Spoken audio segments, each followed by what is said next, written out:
ಇವತ್ತಿನ ದಿನ ನಾವು ನವೋದಯ ಪ್ರವೇಶ ಪರೀಕ್ಷೆ ಪೂರ್ವ ಸಿದ್ಧತೆಯ ಭಾಗ 28ರಲ್ಲಿದ್ದೀವಿ. ಗಣಿತ ವಿಷಯವನ್ನು ನೋಡ್ತಾ ಇದ್ದೀವಿ. ಅದರಲ್ಲಿ ಇವತ್ತಿನ ದಿನ ಸರಳ ಬಡ್ಡಿ.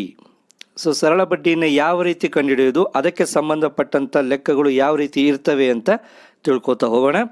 ಅದರ ಜೊತೆಗೆ ಈ ಸರಳ ಬಡ್ಡಿಯಲ್ಲೇ ಬರುವಂತಹ ಬಡ್ಡಿಯ ದರ, ಕಾಲ, ಅಸಲು ಇವನ್ನು ಕೂಡ ಯಾವ ರೀತಿ ಕಂಡುಹಿಡಿಬೇಕು ಅಂತ ಈ ವಿಡಿಯೋದಲ್ಲಿ ನಿಮಗೆ ಹೇಳ್ತಾ ಹೋಗ್ತೇನೆ. ಶುರು ಮಾಡೋಣ.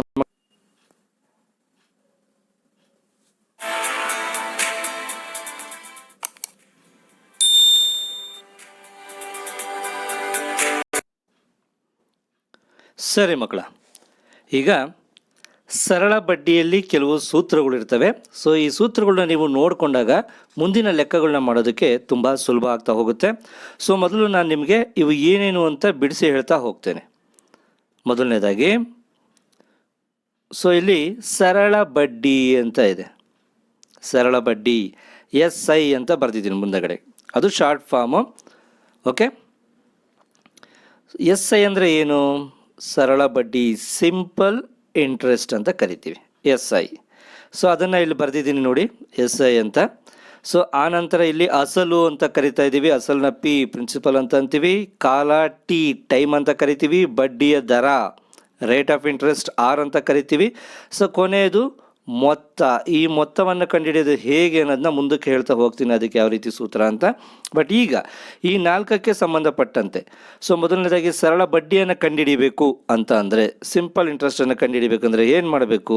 ಅದಕ್ಕೊಂದು ಸೂತ್ರ ಇದೆ, PTR ಡಿವೈಡೆಡ್ ಬೈ 100. ಅಂದರೆ P into T into R divided by 100. ಇಲ್ಲಿ P ಅಂತಂದರೆ ಅಸಲು, T ಅಂದರೆ ಕಾಲ, R ಅಂದರೆ ದರ, ಬಡ್ಡಿಯ ದರ.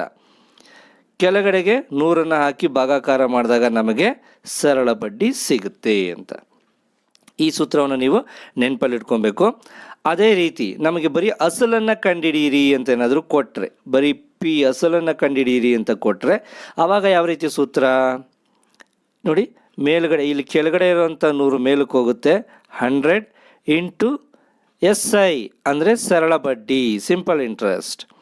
ಇಲ್ಲಿ ಏನು ಓರೆ ಗುಣಾಕಾರ ಅಷ್ಟೇ ಮಾಡಿದ್ದೀವಿ ನೋಡು. ಈ ಮೊದಲನೇ ಸೂತ್ರದಲ್ಲಿರುವಂಥ ಇಲ್ಲಿ ಓರೆ ಗುಣಾಕಾರ ಮಾಡ್ತಾ ಇದ್ದೀವಿ. ಈ ಭಾಗದಲ್ಲಿ 100 ಮೇಲೆ, ಅದನ್ನು ಮೇಲ್ಭಾಗದಲ್ಲಿ ಬರ್ಕೊಂಡಿದ್ದೀವಿ 100 ಇಂಟು SI ಅಂತ. ಇನ್ನು PTR ಅನ್ನೋದು ಲೆಫ್ಟ್ ಸೈಡಲ್ಲಿರುತ್ತೆ. ಈ ಲೆಫ್ಟ್ ಸೈಡಲ್ಲಿ ನಮಗೆ ಏನು ಕಂಡುಹಿಡಿಬೇಕು, P ಕಂಡುಹಿಡಿಬೇಕಂದಾಗ ಅದನ್ನು ಮಾತ್ರ ಉಳಿಸ್ಕೊಂಡು ಉಳಿದಿದ್ದನ್ನ ಇದರ ಪಕ್ಕದಲ್ಲಿರುವಂಥದ್ದನ್ನ ನಾನು ಕೆಳಗಡೆಗೆ ಹಾಕ್ಕೊಳ್ತಾ ಇದ್ದೀನಿ. ಈ ರೀತಿ ಮಾಡಿ ನಾವು ಒಂದು ಸೂತ್ರವನ್ನು ಪಡ್ಕೊಂಡಿರೋದು.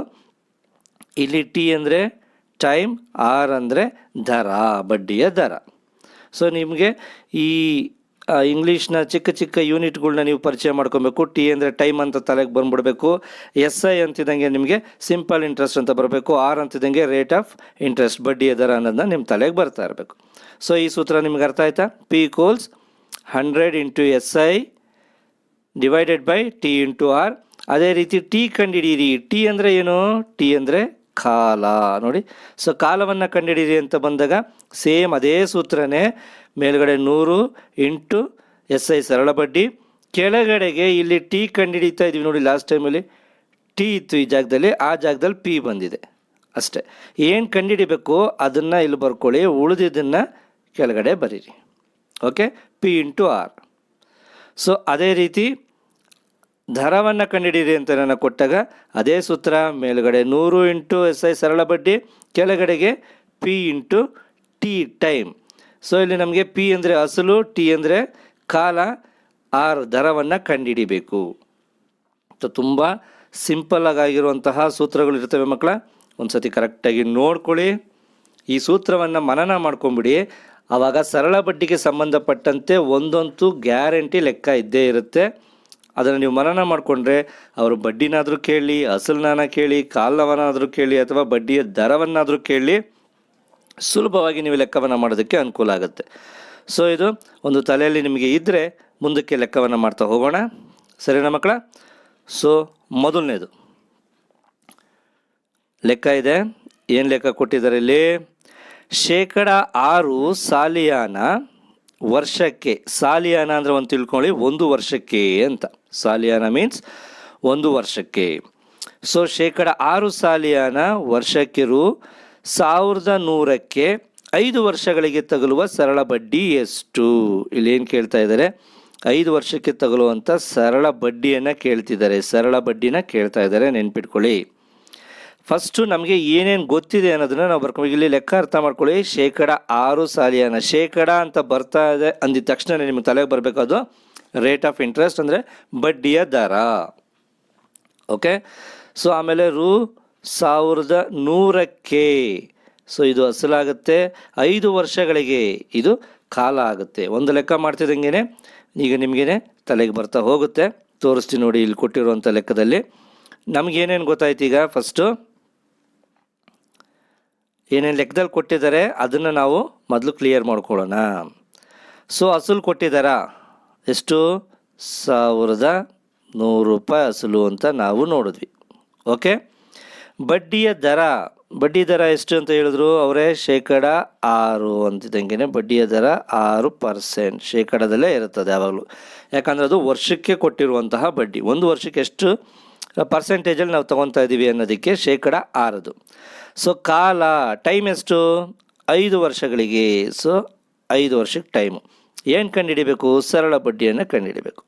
ಸೊ ನಾವು ಮಾಡಬೇಕಾಗಿರೋದು ಫಸ್ಟು ಅವರು ಲೆಕ್ಕವನ್ನು ಕೊಟ್ಟಾಗ ನಿಮ್ಮ ವರ್ಕ್ಶೀಟಲ್ಲಿ ಮಾಡಬೇಕಾಗಿರೋದು, ನಮಗೆ ಏನೇನು ಕೊಟ್ಟಿದ್ದಾರೆ ಅಂತ ಲೆಫ್ಟ್ ಸೈಡಲ್ಲಿ ಈ ಥರ ಬರ್ಕೊಂಬಿಡಿ. ಆಗ ನಮಗೆ ಇನ್ನೇನು ಕಂಡುಹಿಡಿಬೇಕು ಅಂತ ಮಾತ್ರ ಹಾಡ್ಕೊಂಡು ಅದಕ್ಕೆ ಸಂಬಂಧಪಟ್ಟಂಥ ಸೂತ್ರವನ್ನು ಹಾಕೊಳ್ಳೋಣ. ಈಗ ನಮಗೆ ಬೇಕಾಗಿರೋದೇನು? ಸರಳ ಬಡ್ಡಿಯನ್ನು ಕಂಡುಹಿಡಿಯಿರಿ ಅಂತ ಹೇಳಿದರೆ ಸರಳ ಬಡ್ಡಿ ಸೂತ್ರವನ್ನು ನಾನು ಹಾಕ್ಕೊಂಡಿದ್ದೀನಿ. ಏನು? ಸರಳ ಬಡ್ಡಿ ಈಕ್ವಲ್ಸ್ ಅಸಲು 8 ಕಾಲ 8 ಬಡ್ಡಿಯ ದರ ಡಿವೈಡೆಡ್ ಬೈ 100. ಅರ್ಥ ಆಗ್ತಿದೆ ಮಕ್ಕಳ? ನಾವೇನು ಹೇಳ್ತಾ ಇದ್ದೀವಿ? ಅಸಲು 8 ಕಾಲ 8 ಬಡ್ಡಿಯ ದರ ಇಂಟು 100. ಸೊ ಈಗ ನಮಗೆ ಗೊತ್ತಿರೋವಂಥದ್ದು ಏನೇನು ಗೊತ್ತಿದೆ ಅದನ್ನು ಇಲ್ಲಿ ಬರ್ಕೊಳ್ಳಿ. ಅಸಲು ಎಷ್ಟು? 1100. ಓಕೆ, 1100. ಕಾಲ 5 ವರ್ಷ, ಬಡ್ಡಿಯ ದರ 6% ಡಿವೈಡೆಡ್ ಬೈ 100. ಸೊ ಇಷ್ಟು ಬಂದ ಮೇಲೆ ನಿಮಗೆ ಗೊತ್ತಲ್ವಾ ಸುಲಭೀಕರಣ ಯಾವ ರೀತಿ ಮಾಡೋದು ಅಂತ? ಸುಲಭವಾಗಿ ನೋಡಿ, 2 0ಗೆ ಇಲ್ಲಿ 2 0ನ ಹೊಡಿತಾ ಇದ್ದೀನಿ. ಆಮೇಲೆ ಇನ್ನೇನಿದೆ ಇಲ್ಲಿ? 11 × 5 × 6. ಸೊ ಇಲ್ಲಿ ನಮಗೆ ಸಿಂಪಲ್ ಆಗಿರೋದು 6 × 5, 6 5 30. ಸೊ 11 × 30, 11 × 3 ಗುಣಾಕಾರ ಮಾಡಿದ್ರೆ ಎಷ್ಟು ಬರುತ್ತೆ ನಮಗೆ ಗೊತ್ತು? 11 3 33. ಇಲ್ಲೊಂದು 0 ಇದೆ, ಹಾಕ್ಕೊಳ್ಳಿ. ಫಿನಿಶ್. 330. ಏನಿದು 330 ಅನ್ನೋದು? ಸರಳ ಬಡ್ಡಿ. ಸೊ 6% ಸಾಲಿಯಾನ ವರ್ಷಕ್ಕೆ 1100ಕ್ಕೆ 5 ವರ್ಷಗಳಿಗೆ ತಗುಲುವಂಥ ಸರಳ ಬಡ್ಡಿ ಎಷ್ಟು? 5 ವರ್ಷಕ್ಕೆ ಎಷ್ಟು ಸರಳ ಬಡ್ಡಿಯನ್ನು ನಾವು ಕಟ್ಟಬೇಕು 1100 ರೂಪಾಯಿಗೆ ಅಂತ ಅವ್ರು ಕೇಳಿದ್ದಾರೆ. ಅದಕ್ಕೆ ನಾವು ಕಂಡುಹಿಡಿದ್ವಿ 330 ರೂಪಾಯಿಗಳನ್ನು ಅವನು ಸರಳ ಬಡ್ಡಿಯನ್ನು ಕಟ್ಟಬೇಕು ಅಂತ.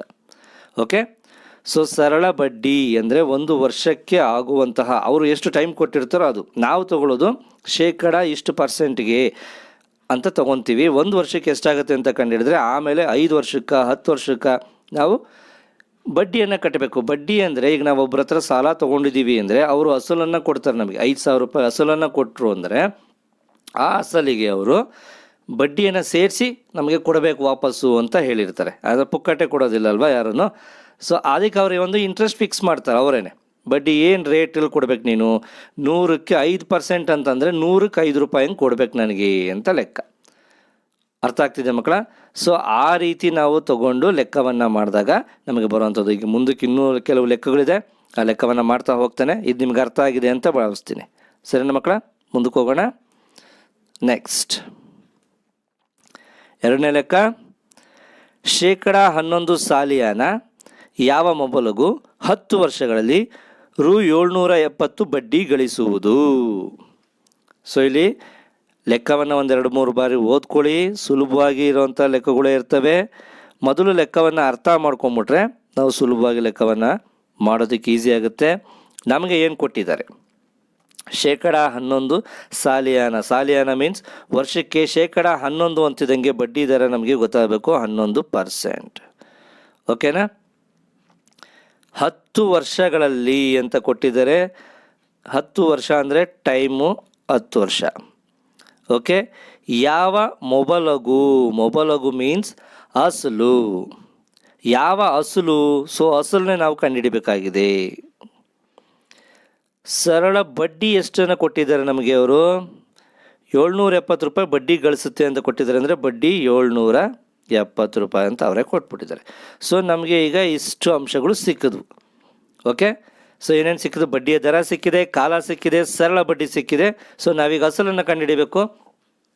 ಅಸಲು ಕಂಡುಹಿಡಿಯೋದಕ್ಕೆ ಈಗಾಗಲೇ ನಿಮ್ಗೊಂದು ಸೂತ್ರ ಹೇಳಿದ್ದೆ. ಅಸಲು ಈಕ್ವಲ್ಸ್ 100 ಇಂಟು ಸರಳ ಬಡ್ಡಿ ಡಿವೈಡೆಡ್ ಬೈ ಬಡ್ಡಿಯ ದರ ಇಂಟು ಕಾಲ. ಅದನ್ನು ಇಲ್ಲೂ ಬರ್ದಿದ್ದು ನೋಡಿ. P equals 100 into S I divide by R into T. ಈ ಶಾರ್ಟ್ ಫಾರ್ಮಲ್ಲಿ ನೆನ್ಪಿಟ್ಕೊಂಡ್ರೆ ಇನ್ನೂ ಸುಲಭ ಆಗುತ್ತೆ. ಸೊ ಈಗ ನಮಗೆ ಗೊತ್ತಿರೋದು ಏನೇನಿದೆ ಅದನ್ನೆಲ್ಲ ಬರ್ಕೊತಾ ಬರೋಣ. ಸೊ ಮೇಲ್ಗಡೆ 100 ಇಂಟು ಸರಳ ಬಡ್ಡಿ ಎಷ್ಟು? 770 ಡಿವೈಡೆಡ್ ಬೈ ಬಡ್ಡಿಯ ದರ ಎಷ್ಟು ಹೇಳಿದರು? ಇಲ್ಲಿದೆ ನೋಡಿ, 11% ಅಂತ ಹೇಳಿದರು. ಇಂಟು ಕಾಲ ಎಷ್ಟು? 10 ವರ್ಷಕ್ಕೆ ಎಷ್ಟಾಗುತ್ತೆ ಅಂತ ಕೇಳಿದ್ದಾರೆ. ಹೌದಲ್ವಾ? ಸೊ ಈಗ ನಮಗೆ ಗೊತ್ತಿರೋ ಥರ ಸುಲಭೀಕರಣವನ್ನು ಯಾವ ರೀತಿ ಮಾಡ್ಬೋದು? ಇಲ್ಲಿ 1 0ಗೆ ಈ 1 0 ಕ್ಯಾನ್ಸಲ್ ಮಾಡ್ಬೋದು. ಆಮೇಲೆ ಇಲ್ಲಿ 11 1 11 7. ಓಕೆ, ಸೊ ಈಗ ಎಷ್ಟೆಷ್ಟಾಯಿತು ಇಲ್ಲಿ ನಮ್ಮ ಹತ್ರ? ಎಷ್ಟೆಷ್ಟು ಉಳಿದಿದೆ ಈಗ? ಇಲ್ಲಿ 10 ಇದೆ, ಇಂಟು ಇಲ್ಲಿ 70 ಇದೆ, ಕೆಳಗಡೆ ಏನಿಲ್ಲ ಇಲ್ಲಿ. ಸೊ 10 ಇಂಟು 70, 10 7 70 ಆಗುತ್ತೆ. ಪಕ್ಕದಲ್ಲಿ 1 0 ಸೇರಿದ್ರೆ 700. ಏನು? 700 ರೂಪಾಯಿ ಅನ್ನೋದು ಅಸಲು. ನಾವು ಕಂಡುಹಿಡಿಯೋಕೆ ಕೇಳಿದ್ರಲ್ಲ ಅಸಲು. ಅಸಲು ಎಷ್ಟು ರೂಪಾಯಿ? 700 ರೂಪಾಯಿ. ಅರ್ಥ ಆಗ್ತಿದೆ ಮಕ್ಕಳ? ಯಾವ ರೀತಿ ಲೆಕ್ಕ ಮಾಡಿದ್ವಿ? ಸೂತ್ರವನ್ನು ಹಾಕಿ ಸೂತ್ರಕ್ಕೆ ಬೇಕಾದಂತಹ ಪಕ್ಕದಲ್ಲಿ ಕೊಟ್ಟಿರುವಂಥ ಡೇಟಾಗಳನ್ನ ಎಂಟ್ರಿ ಮಾಡಿರಿ, ಅದನ್ನು ಸುಲಭೀಕರಣವನ್ನು ಮಾಡಿರಿ, ನಿಮಗೆ ಈಸಿಯಾಗಿ ಉತ್ತರ ಸಿಗ್ತಾ ಹೋಗುತ್ತೆ. ಓಕೆ, ಅರ್ಥ ಆಯ್ತಾ ಮಕ್ಕಳ? ಸೊ ಈಗ 3ನೇ ಲೆಕ್ಕವನ್ನು ನೋಡೋಣ ಬನ್ನಿ. ಸೊ 3ನೇ ಲೆಕ್ಕದಲ್ಲಿ ಏನು ಕೊಟ್ಟಿದ್ದಾರೆ? ಯಾವ ಬಡ್ಡಿ ದರದಲ್ಲಿ ರು 1500 ಮೊಬಲಗು 8 ವರ್ಷಗಳಲ್ಲಿ ರು 1080 ಬಡ್ಡಿ ಗಳಿಸುವುದು. ಸೊ ಇಲ್ಲಿ ಅವ್ರು ಕೊಟ್ಟಿರೋದು ಯಾವ ಬಡ್ಡಿಯ ದರದಲ್ಲಿ. ಸೊ ಲಾಸ್ಟ್ ಲೆಕ್ಕ ಮಾಡಿದ್ದು ನಾವು ಅಸಲು ಲೆಕ್ಕ ಮಾಡಿದ್ವಿ. ಈಗ ಅವರು ಯಾವ ಬಡ್ಡಿ ದರದಲ್ಲಿ ನಮ್ಗೆ ಇಷ್ಟ ಆಗುತ್ತೆ ಅಂತ ಕೇಳ್ತಿದ್ದಾರೆ. ಒಂದೊಂದೇ ಬಿಡಿಸ್ತಾ ಹೋಗೋಣ. ಮೊದಲನೇದೇನಿದೆ ನಮಗೆ ಕೊಟ್ಟಿರೋದು? ಅಸಲು ಎಷ್ಟಿದೆ?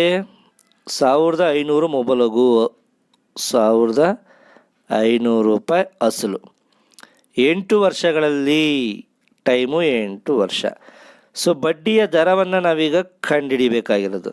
ಸರಳ ಬಡ್ಡಿ ಎಷ್ಟು ಅವರೇ ಹೇಳಿದ್ದಾರೆ? 1080. ಸೊ ನಮಗೆ ಬೇಕಾಗಿರುವಂಥ ಮುಖ್ಯವಾದ ಮಾಹಿತಿಗಳು ಈಗ ನಮಗೆ ಸಿಕ್ಕಿದ್ದಾವೆ ಅಲ್ವಾ ಮಕ್ಕಳ?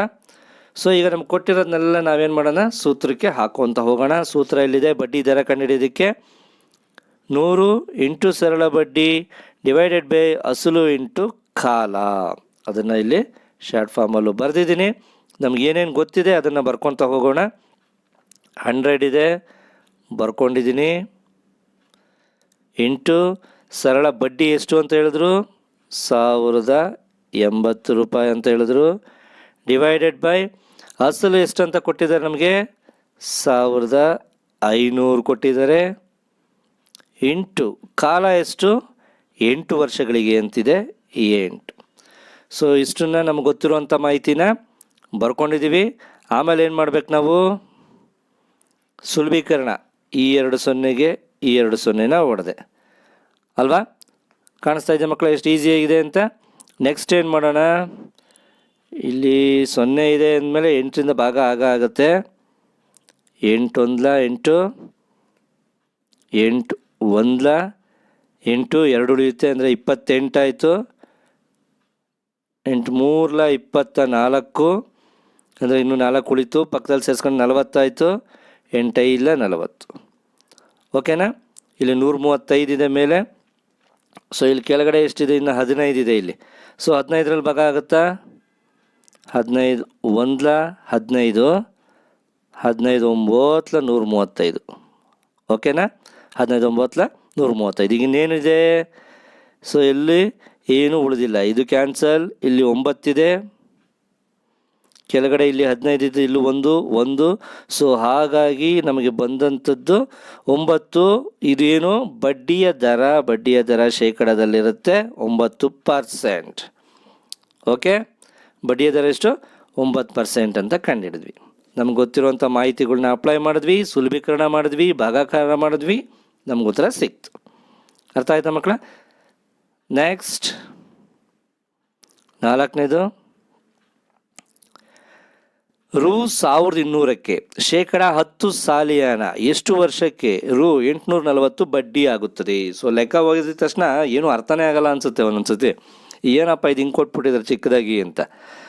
ನಿಧಾನಕ್ಕೆ ಬಿಡಿಸ್ಕೊತ ಹೋಗಿ ನಮ್ಗೆ ಏನೇನು ಗೊತ್ತು ಮಾಹಿತಿ ಅದನ್ನು ನೋಡ್ತಾ ಹೋದರೆ ಆಟೋಮೆಟಿಕ್ಕಾಗಿ ಲೆಕ್ಕ ನಮಗೆ ಸುಲಭವಾಗಿ ಅರ್ಥ ಆಗ್ತಾ ಹೋಗುತ್ತೆ. ಲೆಕ್ಕವನ್ನು ಒಂದು ಸತಿ ನಿಧಾನಕ್ಕೆ ಓದ್ಕೊಂಡ್ರೆ ಸಾಕು.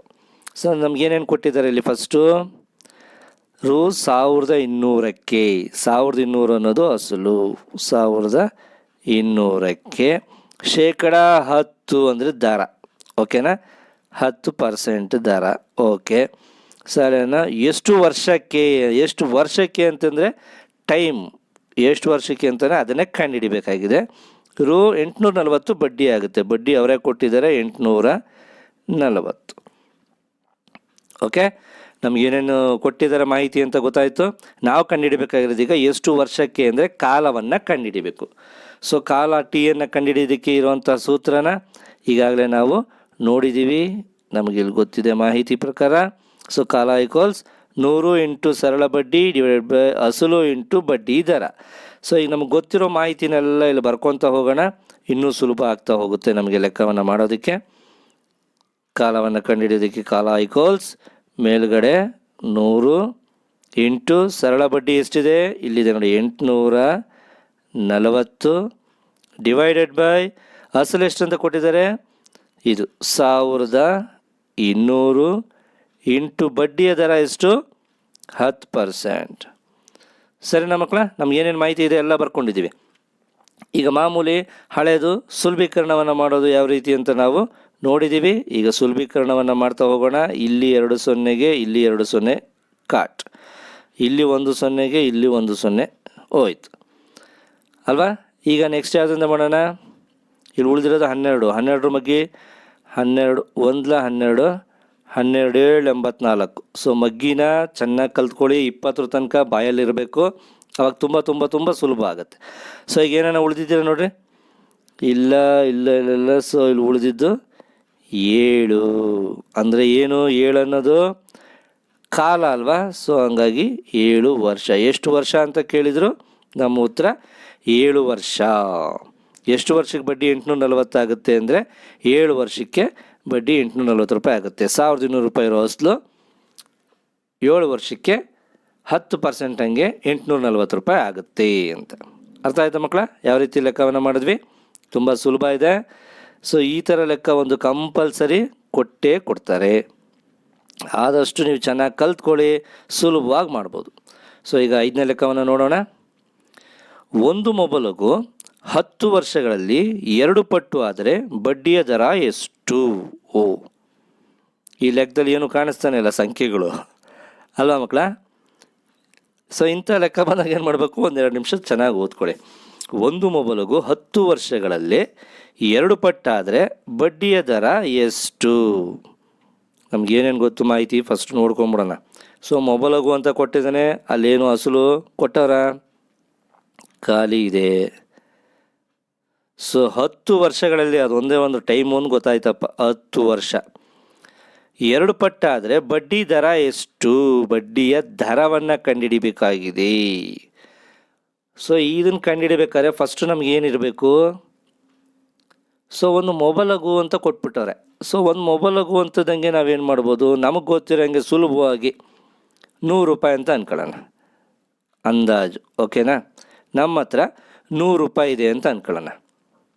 ಆ 100 ರೂಪಾಯಿ ಅಂದರೆ ಆ ಅಸಲು ಮೊಬಲಗು 10 ವರ್ಷಗಳಲ್ಲಿ ಎಷ್ಟು 2 ಪಟ್ಟಾಗುತ್ತೆ ಅಂತ ಹೇಳ್ತಿದ್ದಾರೆ. 2 ಪಟ್ಟಾಗುತ್ತೆ ಅಂತ ಅಂದರೆ 10 ವರ್ಷದಲ್ಲಿ ಡಬಲ್ ಆಗುತ್ತೆ. 100 ಇದ್ದಿದ್ದು 2 ಪಟ್ಟು ಅಂದರೆ 200 ಆಗುತ್ತೆ. ಓಕೆನಾ? ಸೊ ಈಗ ಆದರೆ ಬಡ್ಡಿಯ ದರ ಎಷ್ಟು ಅಂತ ಕೇಳ್ತಾರೆ. ಸೊ 200 ರೂಪಾಯಿ ಆಗುತ್ತೆ, 100 ಇದ್ದಿದ್ದು 200 ಆಗುತ್ತೆ ಅಂತ ನಾವು ಅನ್ಕೊಂತಿದ್ದೀವಿ. ಸೊ 200ರಲ್ಲಿ ಅಸಲೆಷ್ಟು, ಇದರಲ್ಲಿ ಅಸಲು 100 ರೂಪಾಯಿ, ಹೌದಲ್ವಾ? ಬಡ್ಡಿ ಎಷ್ಟು ಬಂತು? 100 ರೂಪಾಯಿ ಬಡ್ಡಿ ಬಂದರೆ ತಾನೇ 200 ರೂಪಾಯಿ ಆಗಿದ್ದು. 100 ರೂಪಾಯಿ ಅಸಲಿಗೆ 100 ರೂಪಾಯಿ ಬಡ್ಡಿ ಬಂದಿದ್ದಕ್ಕೆ ತಾನೇ 200 ರೂಪಾಯಿ ಆಯಿತು. ಸೊ ಹಂಗಾಗಿ ನಮಗೀಗ ಏನೇನು ಸಿಕ್ತು? ಅಸಲು 100 ರೂಪಾಯಿ ಅಂತ ಅಂದ್ಕೊಂಡ್ವಿ, ಬಡ್ಡಿ 100 ರೂಪಾಯಿ ಅಂತ ಅಂದ್ಕೊಂಡ್ವಿ. ಸೊ ಅಸಲು ಸಿಕ್ಕಿದೆ, ಸರಳ ಬಡ್ಡಿನೂ ಸಿಕ್ಕಿದೆ. ಸೊ ಟೈಮ್ 10 ವರ್ಷ ಅಂತ ಹೇಳಿದರೆ ಈಗ ಬಡ್ಡಿ ದರವನ್ನು ಕಂಡುಹಿಡಿಬೋದಾ? ಅರ್ಥ ಆಯ್ತಾ ಮಕ್ಕಳ ನಾವೇನೇನು ಮಾಡಿದೆ ಈಗ ಅಂತ? ಓಕೆ, ಸೊ ಇಲ್ಲೇ ಚಿಕ್ಕದಾಗಿ ಸೂತ್ರದಲ್ಲಿ ಹಾಕೇ ಬಿಡೋಣ. ಸೊ ನಮಗೆ ಗೊತ್ತಿರೋ ಹಾಗೆ ಬಡ್ಡಿ ದರ ಕಂಡುಹಿಡಿಯೋಕ್ಕೆ ಸೂತ್ರ ಹಾಕ್ಕೊಂಡಿದ್ದೀವಿ. ಸೊ ಇಲ್ಲಿ 100 ಅವರು ಸೂತ್ರದಲ್ಲಿ ಕೊಟ್ಟಿದ್ದಾರೆ, ಇಂಟು ಸರಳ ಬಡ್ಡಿ ಎಷ್ಟು ಅಂತ ಹೇಳಿದೆ, ಇಲ್ಲಿ 100 ರೂಪಾಯಿ ಬಂತು, 100 ಹಾಕ್ಕೊತಾ ಇದ್ದೀನಿ, ಡಿವೈಡೆಡ್ ಬೈ ಪಿ ಅಸಲು ಎಷ್ಟು ಅಂತ ಅಂದ್ಕೊಂಡ್ವಿ? 100 ಅಂದ್ಕೊಂಡ್ವಿ. ಸೊ ಅದನ್ನು ಬರ್ಕೊತಾ ಇದ್ದೀನಿ 100 ಇಂಟು ಟಿ ಟೈಮ್ ಎಷ್ಟು ಅಂತ ಅವರೇ ಕೊಟ್ಟಿದ್ದಾರೆ 10 ವರ್ಷಕ್ಕೆ ಅಂತ. ಸೊ ಹಾಗಾಗಿ ಇಲ್ಲಿ 10 ಅಂತ ಬರ್ಕೊಂಡೆ. ಓಕೆ, ಸೊ ನಮಗೆ ಗೊತ್ತಿರುವಂತಹ ಮಾಹಿತಿಗಳನ್ನೆಲ್ಲ ಈಗ ಬರ್ಕೊಂಡಿದ್ದೀನಿ. 10 ಅಂತಿದೆ. ಈಗ ನಮಗೆ ಗೊತ್ತಿರೋ ಹಾಗೆ ಏನು ಸುಲಭೀಕರಣವನ್ನು ಈಗ ಮಾಡ್ತಾ ಹೋಗೋಣ. ಈ 2 0ಗೆ ಈ 2 0 ಹೊಡೆದಿದ್ದೀನಿ. ಇಲ್ಲಿ 10 ಇದೆ, 10 1 10 10 100, ಇಲ್ಲಾಂದರೆ 1 0 1 0 ಅಂತ ಹೊಡ್ಕೊಂಡ್ರು ನಮಗೇನು ಬರುತ್ತೆ? ಇನ್ನು ಇಲ್ಲಿ 10 ಉಳಿಯುತ್ತೆ. ಸೊ 10 ಉಳೀತು ಅಂದರೆ ಕೇಳಿರೋದು ಬಡ್ಡಿ ದರ ಎಷ್ಟು ಅಂದರೆ 10%. ಸೊ ಏನೂ ಕೊಟ್ಟಿಲ್ಲ, ಆದರೂ ಲೆಕ್ಕ ಮಾಡಿದ್ವಿ ಅಲ್ವಾ ಮಕ್ಕಳ? ಸೊ ಇಂಥ ಲೆಕ್ಕ ಬಂದಾಗ ಸ್ವಲ್ಪ ಗಮನ ಹರಿಸಿ. ಅವರೇನು ಒಂದು ಮೊಬೈಲಿಗೂ 10 ವರ್ಷಗಳಲ್ಲಿ 2 ಪಟ್ಟು ಆದರೆ ಬಡ್ಡಿ ದರ ಎಷ್ಟು ಅಂತ ಕೊಟ್ಟಿದ್ರು, ನಮಗೇನೂ ಗೊತ್ತಿಲ್ಲ. ನಾವೇನು ಮಾಡಿದ್ವಿ, ಮೊದಲು ನಮಗೆ ಕೊಟ್ಟಿರುವಂಥ ಮಾಹಿತಿ ಪ್ರಕಾರ ಮೊಬೈಲಿಗೂ 100 ರೂಪಾಯಿ ಇರಲಿ ಅಂದ್ಕೊಂಡ್ವಿ. ಅದು ಡಬಲ್ ಆಗುತ್ತೆ ಅಂತಂದರು. ಡಬಲ್ ಆಗುತ್ತೆ ಅಂದರೆ 200 ರೂಪಾಯಿ ಆಗುತ್ತೆ ಅಂತ ಅಂದ್ಕೊಂಡ್ವಿ. ಸೊ ಇದರಲ್ಲಿ ನಮ್ಮ ಅಸಲು ಎಷ್ಟು? 100 ರೂಪಾಯಿ. ಅದಕ್ಕೆ ಬಂದಂಥ ಬಡ್ಡಿ 100 ರೂಪಾಯಿ ಸೇರಿದ್ರೆ ತಾನೇ 200 ಆಗಿದ್ದು. ಹಾಗಾಗಿ ಅಸಲು ಗೊತ್ತಾಯಿತು, ಅದ್ರ ಜೊತೆಗೆ ಬಡ್ಡಿ ಗೊತ್ತಾಯಿತು. ಆಲ್ರೆಡಿ ಅವ್ರ ಕಾಲ ಅವರೇ ಕೊಟ್ಟಿದ್ರು. ಈಗ 3 ಸಿಕ್ತು, ಇನ್ನು ಬಡ್ಡಿಯ ದರ ಕಂಡುಹಿಡಬೇಕಾಯಿತು. ಸೂತ್ರ ಹಾಕ್ಕೊಂಡ್ವಿ, ಲೆಕ್ಕ ಮಾಡಿದ್ವಿ. ಎಷ್ಟು ಸುಲಭ ಆಯ್ತಲ್ಲ ಮಕ್ಕಳ? ಇಂಥ ಲೆಕ್ಕಗಳು ಕೊಟ್ಟಾಗ ಸ್ವಲ್ಪ ಗಮನ ಇಟ್ಟು ಮಾಡಿ. ಓಕೆ, ಸೊ ನೆಕ್ಸ್ಟ್ 6ನೇ ಲೆಕ್ಕಕ್ಕೆ ಹೋಗೋಣ. ಇಲ್ಲಿ ಒಂದು ಲೆಕ್ಕದಲ್ಲಿ ಕೊಟ್ಟಿದ್ದಾರೆ, 500 ರೂಗೆ 2 ವರ್ಷಗಳಲ್ಲಿ ರೂ 100 ಸರಳ ಬಡ್ಡಿ ಆದರೆ ಅದೇ ದರದಲ್ಲಿ ಅದೇ ಮೊತ್ತಕ್ಕೆ 5 ವರ್ಷಗಳಲ್ಲಿ ಬಡ್ಡಿ ಎಷ್ಟು? ಸೊ ಅವರೇ ಕೊಟ್ಬಿಟ್ಟಿದ್ದಾರೆ. ಇಲ್ಲಿ 2 ಥರ ಲೆಕ್ಕ ಮಾಡಬೇಕಾಗುತ್ತೆ ನಾವು. ಅಂದರೆ ಒಂದು 500 ರೂಪಾಯಿ ಅಸಲಿಗೆ 2 ವರ್ಷದಲ್ಲಿ 100 ಸರಳ ಬಡ್ಡಿ ಆಗುತ್ತೆ ಅಂತ ಅವರೇ ಹೇಳಿದ್ದಾರೆ. ಅದೇ ದರದಲ್ಲೇ ಅದೇ ಮೊತ್ತಕ್ಕೇ 5 ವರ್ಷದಲ್ಲಿ ಬಡ್ಡಿ ಎಷ್ಟಾಗುತ್ತೆ ಅಂತ ಕೇಳ್ತಿದ್ದಾರೆ. ಸೊ ನಮಗೇನೇನು ಗೊತ್ತು ಫಸ್ಟು ಅದನ್ನು ಮಾಡ್ಕೊಳ್ಳೋಣ ಬನ್ನಿ, ಆಮೇಲಿಂದ ಸುಲಭ ಆಗ್ತಾ ಹೋಗುತ್ತೆ. ನಮಗೆ ಗೊತ್ತಿರೋ ಹಂಗೆ ಅಸಲು ಎಷ್ಟು ಅಂತ ಆಯಿತು? ಮೊದಲನೇದರಲ್ಲಿ 500 ರೂಪಾಯಿ ಅಸಲು. ಓಕೆನಾ? 500 ರೂಪಾಯಿ ಅಸಲು ಅಂತ ಕೊಟ್ಟಿದ್ದಾರೆ. 2 ವರ್ಷ ಅಂದರೆ ಟೈಮ್ ಬಂದು 2 ವರ್ಷ. ಅದೇ ರೀತಿ 100 ರೂಪಾಯಿ ಸರಳ ಬಡ್ಡಿ ಎಷ್ಟು? 100 ರೂಪಾಯಿ ಆಗುತ್ತೆ ಅಂತಂದಿದ್ದಾರೆ. ಸೊ ನಾವೇನು ಕಂಡುಹಿಡಿಬೇಕು? ಅದೇ ದರದಲ್ಲಿ ಅಂದರೆ ಫಸ್ಟು ದರನ ಕಂಡುಹಿಡಿಬೇಕು. ಈಗ ನಮಗೆ 3 ಸಿಕ್ತು, ಈಗ ಬಡ್ಡಿಯ ದರವನ್ನು ಕಂಡುಹಿಡಿಬೇಕು. ಅರ್ಥ ಆಗ್ತಿದೆ ನಾನು ಹೇಳಿದ ಮಕ್ಕಳ? ಸೊ ಫಸ್ಟ್ ಅದನ್ನು ಕಂಡುಹಿಡ್ಕೊಂಬಿಡೋಣ. ಬಡ್ಡಿಯ ದರ ಸೂತ್ರ ಹಾಕ್ಕೊಂಡಿದ್ದೀವಿ. 100 ಇಂಟು ಬಡ್ಡಿ ಬಂದು 100 ಡಿವೈಡೆಡ್ ಬೈ ಅಸಲು ಎಷ್ಟು? 500 ರೂಪಾಯಿ ಇಂಟು ಟೈಮು 2 ವರ್ಷ. ಇದು ಅವ್ರು ಕೊಟ್ಟಿರುವಂಥ ಮಾಹಿತಿ. ಈಗ ನಮಗೆ ಗೊತ್ತಿರೋ ಹಂಗೆ ಈ 2 0ಗೆ ಈ 2 0 ಹೊಡಿತಾ ಇದ್ದೀನಿ. ಸೊ ಈ 5ರಿಂದ ನೋಡೋಣ. 5 1 5 2 10. ಸೊ ಇಲ್ಲಿ 0 ಇದೆ, 20 ಆಯಿತು. 2ರಿಂದ 2 1 2 10 20. ಸೊ ಎಲ್ಲ ಕಳೆದು ಈಗ ಇಲ್ಲಿ ಎಷ್ಟಾಯಿತು? ಬಡ್ಡಿ ದರ ಬಂದು 10 ಬಡ್ಡಿಯ ದರ ಅಂತ ಗೊತ್ತಾಯಿತು. ಇದು ಏನು? ಅವ್ರು ಕೊಟ್ಟಿರುವಂತಹ ಮೊದಲನೇದು 500 ರೂಪಾಯಿಗೆ 2 ವರ್ಷಗಳಲ್ಲಿ 100 ಸರಳ ಬಡ್ಡಿ ಆದರೆ ದರ ಎಷ್ಟು ಅಂತ ಕಂಡುಹಿಡಿದ್ವಿ. ಮೊದಲನೇದು ಕಂಡುಹಿಡಿದಿದ್ದೀವಿ ಈಗ. ಓಕೆನಾ? ಈಗ ಎರಡನೇದೇನು ಕಂಡುಹಿಡಿಬೇಕಾಗಿದೆ? ಈಗ ನಾವು ಅದೇ ದರದಲ್ಲಿ ದರ ನಮಗೆ ಗೊತ್ತಾಗಿದೆ. ದರ ಬಂದು 10% ಅಂತ ನಮಗೀಗ ಗೊತ್ತಾಯಿತು ಅಲ್ವಾ? ನೋಡೋಣ, ಪೆನ್ ಇಲ್ಲಿ ಬದಲಾಯಿಸ್ತೀನಿ, ಸ್ವಲ್ಪ ಬದಲಾವಣೆ ನಿಮಗೆ ಕಾಣಲಿ ಅಂತ. ಈಗ ಬಡ್ಡಿ ದರ ಎಷ್ಟು ನಮಗೆ ಗೊತ್ತಾಯಿತು, 10%. ಓಕೆ, ಆಮೇಲೆ ಏನು ಕೊಟ್ಟಿದ್ದಾರೆ, ಅದೇ ದರದಲ್ಲಿ ಅದೇ ಮೊತ್ತಕ್ಕೆ ಅಂದರೆ ಅಸಲು ಕೂಡ 500 ಇರುತ್ತೆ ಅಂತ ಹೇಳ್ತಾ ಇದ್ದಾರೆ. 5 ವರ್ಷಕ್ಕೆ ಅಂತ ಟೈಮು 5 ವರ್ಷ. ಬಡ್ಡಿ ಎಷ್ಟು, ಈಗ ಸರಳ ಬಡ್ಡಿ ಎಷ್ಟು ಅಂತ ಕೇಳ್ತಾ ಇದ್ದಾರೆ. ಈ ಬಡ್ಡಿ ಅವ್ರು ಕೊಟ್ಟಿದ್ದು 2 ವರ್ಷಕ್ಕೆ 500 ರೂಪಾಯಿಗೆ, 2 ವರ್ಷಕ್ಕೆ 100 ರೂಪಾಯಿ ಬಡ್ಡಿ ಅಂತ ಕೊಟ್ಟಿದ್ರು. ಈಗ ನಾವು ಅದೇ ಮೊತ್ತ 500 ರೂಪಾಯಿಗೆ 5 ವರ್ಷಕ್ಕೆ 10%ಗೆ ಎಷ್ಟು ಬಡ್ಡಿ ಅಂತ ಕಂಡುಹಿಡಿತಾ ಇದ್ದೀವಿ. ಸೊ ನಮಗೆ ಗೊತ್ತಿರುವಂಥ ಸೂತ್ರ ನಿಮ್ಗೆ ಈಗಾಗಲೇ ಹೇಳಿದ್ದೀನಿ. ಬಡ್ಡಿ ಕಂಡುಹಿಡಿಯೋದಕ್ಕೆ ಯಾವ ಸೂತ್ರ ನಾನು ಹೇಳಿದ್ದೆ, SI equals PT R, P into T into R divided by 100. ಇದು ನಮಗೆ ಗೊತ್ತಿರುವಂತಹ ಒಂದು ಸೂತ್ರ. ಈಗ ಇದರಲ್ಲಿ ನಾವೇನೇನು ಮಾಡ್ಬೋದು, P ಎಷ್ಟು ಅವ್ರು ಕೊಟ್ಟಿರೋದು 500, ಟೈಮ್ T 5 ವರ್ಷ, ಬಡ್ಡಿ ದರ ಕಂಡುಹಿಡಿದ್ವಿ R ನಾವೇನೇ 10 ಅಂತ, 10 ಡಿವೈಡೆಡ್ ಬೈ 100. ಸೊ ಈಗ ಈ 2 0ಗೆ ಈ 2 0 ಕ್ಯಾನ್ಸಲ್. ಓಕೆ, ಸೊ ಇಲ್ಲಿ ಉಳಿದಿರೋದು 5 ಇಂಟು 5 ಇಂಟು 10. ಸೊ 5 5 25, ಇವೆರಡು ಗುಣಿಸಿದೆ 5 5. 25 ಇಂಟು 10 ಗುಣಿಸಿದ್ರೆ ಎಷ್ಟು ಬರುತ್ತೆ, 250. ಸರಿನಾ? ಸೊ 250 ಅನ್ನೋದೇನು ಅವ್ರು ಸರಳ ಬಡ್ಡಿ SI ನಾವೇನು ಕಂಡುಹಿಡಿದ್ವಿ 250. ಇದು ಸರಳ ಬಡ್ಡಿ. ಅವ್ರು ಕೇಳಿದ್ರಲ್ಲ ಬಡ್ಡಿ ಎಷ್ಟು ಅಂತ, ಅದು 250 ರೂಪಾಯಿ. ಅರ್ಥ ಆಯ್ತಾ ಮಕ್ಕಳ? 2 ಥರ ಲೆಕ್ಕ ಮಾಡಿದ್ವಿ. ಇಲ್ಲಿ ಒಂದು ಬಡ್ಡಿ ದರ ಕಂಡುಹಿಡಿದ್ವಿ ಮೊದಲು, ಅದೇ ದರದಲ್ಲೇ ಅದೇ ಮೊತ್ತಕ್ಕೆ 5 ವರ್ಷಕ್ಕೆ ಎಷ್ಟು ಬಡ್ಡಿ ಆಗುತ್ತೆ ಅಂತ ಇನ್ನೊಂದು ಲೆಕ್ಕನೂ ಕಂಡುಹಿಡಿದ್ವಿ. ಓಕೆ, ಸೊ ಇನ್ನೊಂದು ಸತಿ ವಿಡಿಯೋ ನೋಡಿ, ಸುಲಭವಾಗಿ ಅರ್ಥ ಆಗ್ತಾ ಹೋಗುತ್ತೆ. ಈಗ ನೆಕ್ಸ್ಟ್ ಲೆಕ್ಕಕ್ಕೆ ಹೋಗೋಣ. 7ನೇ ಲೆಕ್ಕ. ಒಂದು ಮೊಬಲಗು 4 ವರ್ಷಗಳಲ್ಲಿ ಯಾವುದೋ ಒಂದು ದರದಲ್ಲಿ 160 ರು ಸರಳ ಬಡ್ಡಿಯನ್ನು ಗಳಿಸುತ್ತದೆ. ಅದೇ ದರದಲ್ಲಿ ಮೊಬಲಗಿನ 2ರಷ್ಟಕ್ಕೆ 2 ವರ್ಷಗಳಲ್ಲಿ ಸಿಗುವ ಸರಳ ಬಡ್ಡಿ ಎಷ್ಟು? ಸೊ ಈಗ ತಾನೇ ಲೆಕ್ಕ ಮಾಡಿದ್ವಲ್ಲ, ಅದೇ ಟೈಪೇ ಲೆಕ್ಕ ಕೊಟ್ಟಿದ್ದಾರೆ. ಸೊ ಇದನ್ನು 2 ಥರ ಲೆಕ್ಕ ಮಾಡಬೇಕಾಗುತ್ತೆ. ನಮ್ಗೆ ಏನೇನು ಸಿಕ್ಕಿದೆ ಅದನ್ನು ನೋಡ್ಕೊಳ್ಳೋಣ. ಫಸ್ಟ್ ಇಲ್ಲಿ ಏನು ಕೊಟ್ಟಿದ್ದಾರೆ, ಒಂದು ಮೊಬಲಗು ಅಂತ ಕೊಟ್ಬಿಟ್ಟವನೆ. ಒಂದು ಮೊಬಲಗು ಅಂದರೆ ಅಸಲು, ಬಟ್ ಎಷ್ಟು ಅಂತ ಅವರು ಇಲ್ಲಿ ಮೆನ್ಷನ್ ಮಾಡಿಲ್ಲ. ಕೊಟ್ಟಿದ್ದಾರೆ ಎಷ್ಟು ಅಂತ. ಸೊ ಹಾಗಾಗಿ ನಾವೇನು ಅನ್ಕೊಳ್ಳೋಣ, ಆವಾಗಲೇ ಏನಂತ ಅಂದ್ಕೊಂಡ್ವಿ, ಕೊಟ್ಟಿಲ್ಲ ಅಂತಂದರೆ ಅಸಲು ಕೊಟ್ಟಿದ್ದಾರೆ. ಇಲ್ಲ, ನಮಗೇನು ಅಸಲು ಕೊಟ್ಟಿಲ್ಲ. 4 ವರ್ಷ ಅಂತ ಒಂದು ಕೊಟ್ಟಿದ್ದಾರೆ. ಟೈಮಿಂಗ್ಸ್ಗೂ ಗೊತ್ತಾಯಿತು 4 ವರ್ಷ. 160 ರೂಪಾಯಿ ಸರಳ ಬಡ್ಡಿ ಗಳಿಸುತ್ತೆ ಅಂದರು. ಬಡ್ಡಿ 160. ಓಕೆನಾ? ಇನ್ನು ನಮಗೆ ಬಡ್ಡಿ ದರನೂ ಕೊಟ್ಟಿಲ್ಲ, ಅಸಲನ್ನು ಕೂಡ ಕೊಟ್ಟಿಲ್ಲ. ಈಗ ನಾವು ಏನೇನು ಮಾಡಬೇಕು, ಬಡ್ಡಿ ದರವನ್ನು ಕಂಡುಹಿಡಿಬೇಕು, ಅಸಲನ್ನು ಕೂಡ ಕಂಡುಹಿಡಿಬೇಕು. ನೋಡು, ಈಗ ಅಸಲು ನಮಗೆ ಗೊತ್ತಿಲ್ಲ ಅಂದರೆ ನಾವೇನು ಮಾಡಿದ್ವಿ ಲಾಸ್ಟ್ ಟೈಮು, 100 ರೂಪಾಯಿ ಅಸಲು ಅಂತ ಅನ್ಕೊಳ್ಳೋಣ ಅಂತ ಮಾಡಿಬಿಟ್ಟು ಡಬಲ್ ಮಾಡ್ಕೊಂಡಿದ್ವಿ. ನೆನಪಿದೆಯಾ? 100 ರೂಪಾಯಿಗೆ 200 ರೂಪಾಯಿ ಆಗುತ್ತೆ ಅಂತ. ಸೇಮ್ ಈಗ ಅಸಲು 100 ರೂಪಾಯಿ ಅಂತ ಅಂದ್ಕೊಳ್ಳೋಣ. 100 ರೂಪಾಯಿ ಅಂದ್ಕೊಂಡು ಬಡ್ಡಿ ದರವನ್ನು ಈಗ ಕಂಡುಹಿಡಿಯೋಣ. ಓಕೆ ಮಕ್ಕಳ? ಸೊ ಬಡ್ಡಿ ದರವನ್ನು ಕಂಡುಹಿಡಿಯೋದಕ್ಕೆ ನಮಗೆ ಗೊತ್ತು ಸೂತ್ರ, 100 ಇಂಟು ಸರಳ ಬಡ್ಡಿ ಡಿವೈಡೆಡ್ ಬೈ ಅಸಲು ಇಂಟು ಕಾಲ. ಇದನ್ನು ನೀವು ಚೆನ್ನಾಗಿ ತಲೆಯಲ್ಲಿ ಇಟ್ಕೊಬೇಕು. ಇಲ್ಲಿ 100 ಸೂತ್ರದಲ್ಲಿದೆ. ಇಂಟು ಸರಳ ಬಡ್ಡಿ ಎಷ್ಟು ಅಂತ ಹೇಳಿದ್ದಾನೆ, 160 ರೂಪಾಯಿ ಅಂತ ಹೇಳಿದ್ದಾರೆ. ಡಿವೈಡೆಡ್ ಬೈ ಅಸಲು ನಾವೇ ಅಂದ್ಕೊಂಡ್ವಿ 100 ರೂಪಾಯಿ. ಅವರು ಒಂದು ಮೊಬೈಲಗು ಅಂತ ಕೊಟ್ಬಿಟ್ರು, ಯಾವುದೋ ಒಂದು ಅಮೌಂಟ್ ಅಂತ, ನಮಗೆ ಸುಲಭವಾಗಿ ಸಿಗೋದು 100 ಅಂತ, 100 ರೂಪಾಯಿ ಅಂತ ಅಂದ್ಕೊಂಡಿದ್ದೀವಿ.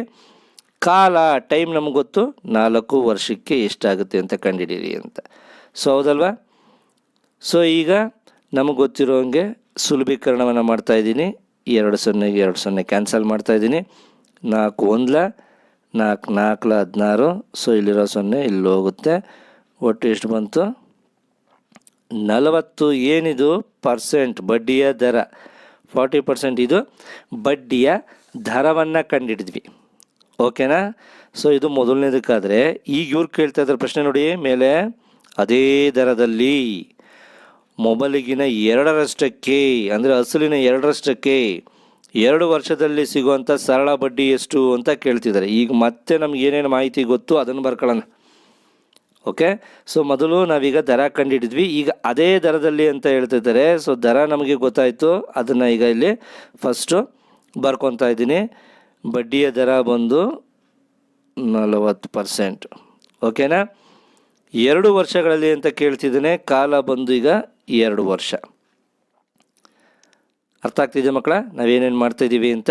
ಕಾಲ ಬಂದು ಎಷ್ಟಾಯ್ತು ಈಗ 2 ವರ್ಷಕ್ಕೆ ಕಂಡುಹಿಡಿತಾ ಇದ್ದೀನಿ. ಸೊ ಮೊಬೈಲ್ಗಿನ 2ರಷ್ಟು, ಮೊಬೈಲಾಗಿನ 2ರಷ್ಟು ಅಂದರೆ ಡಬಲ್. ಇಲ್ಲಿ ಅಸಲು 100 ರೂಪಾಯಿ ಇತ್ತು, ಈಗ 2ರಷ್ಟು ಅಂದರೆ 200. ಅಸಲು ಎಷ್ಟು? 200. ಈಗ ಕಂಡುಹಿಡಿಬೇಕಾಗಿರೋದೇನು? ಸರಳ ಬಡ್ಡಿ ಎಷ್ಟು ಅಂತ ಕೇಳ್ತಿದ್ದಾನೆ. ಈಗ ಬಡ್ಡಿಯನ್ನು ಕಂಡುಹಿಡಿಬೇಕು. ಓಕೆ. ಸೊ ಬಡ್ಡಿಯನ್ನು ಕಂಡುಹಿಡಿಯೋದಕ್ಕೆ ನಮಗೆ ಗೊತ್ತಿರುವಂಥ ಸೂತ್ರ ನಿಮ್ಗಾಗಲೇ ಹೇಳಿದ್ದೀನಿ. ಸರಳ ಬಡ್ಡಿ SI = PTR / 100 ಅಲ್ವಾ. ಇದು ನಮಗೆ ಸುಲಭವಾಗಿ ಬರುವಂಥದ್ದು. ಈಗ ನಮ್ಗೆ ಗೊತ್ತಿರುವಂಥ ಮಾಹಿತಿನೆಲ್ಲ ಹಾಕ್ಕೊಳ್ಳೋಣ. P ಅಂದರೆ ಅಸಲೆಷ್ಟು? 200 ರೂಪಾಯಿ. T ಅಂದರೆ ಟೈಮ್ ಎಷ್ಟು ವರ್ಷಕ್ಕೆ ಅಂತ ಕೇಳ್ತಾವೆ? 2 ವರ್ಷ. ಇಲ್ಲಿದೆಲ್ಲ ಎಲ್ಲ ಹಾಕ್ಕೊಂಡಿದ್ದೀವಿ. ಇಲ್ಲಿ 200 ಹಾಕ್ಕೊಂಡ್ವಿ, ಇಲ್ಲಿ 2 ವರ್ಷ ಅದನ್ನು ಹಾಕ್ಕೊಂಡೆ. ಇಂಟು R ಬಡ್ಡಿ ದರ 40%, 40 / 100. ಸೊ ಈಗ ನಮ್ಗೆ ಗೊತ್ತಿರೋ ಹಂಗೆ ಈ 2 0ಗೆ ಈ 2 0 ಕ್ಯಾನ್ಸಲ್ ಮಾಡಿದೆ. ಸೊ ಈಗ ನಮ್ಮ ಹತ್ರ ಏನೇನಿದೆ? ಇಲ್ಲಿ 2 ಇದೆ. 2 × 2, 2 ಎಷ್ಟು? 4. 4 × 40, 4 4 16 ಅಂದರೆ 160.